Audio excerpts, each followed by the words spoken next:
Ben d'abord, permettez-moi de vous le dire, je ne suis pas là pour répliquer à mon homologue. C'est quelqu'un avec qui j'ai de bonnes relations, je saurais comment passer le message autrement. Ensuite, je dirais que le rapport mapping, c'est quelque chose qui a été fait par des experts de l'ONU. Ce n'est pas les Congolais qui l'ont fait, ce ne sont pas les Congolais qui accusent, ce sont des gens objectifs qui ont fait ce rapport. Et ensuite, je dirais aussi que justice doit être faite pour toutes les victimes, toutes qui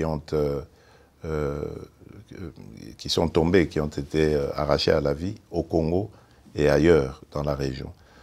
Et donc, pour moi, ce serait plutôt une attitude positive que le président Kagame aurait de collaborer à cela. Parce qu'à ce stade, il n'y a pas encore de condamnation. Donc il faut se mettre au service de la justice. Et si ces gens qu'il défend sont innocents, la justice les innocentera. Quant à nous, à moi particulièrement, je tiens à ce que la paix et la sécurité reviennent dans mon pays parce que je veux tourner cette page sombre de l'histoire de l'Afrique, qui est une honte de vivre en se regardant en chien de faïence avec ses voisins.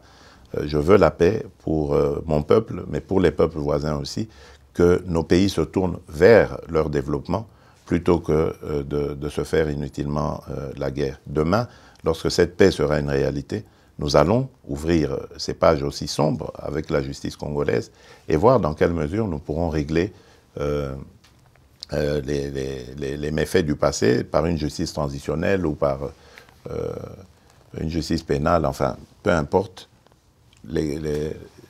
L'essentiel est de sortir de ce cycle infernal et d'aller sur le développement et les bonnes relations entre nos pays.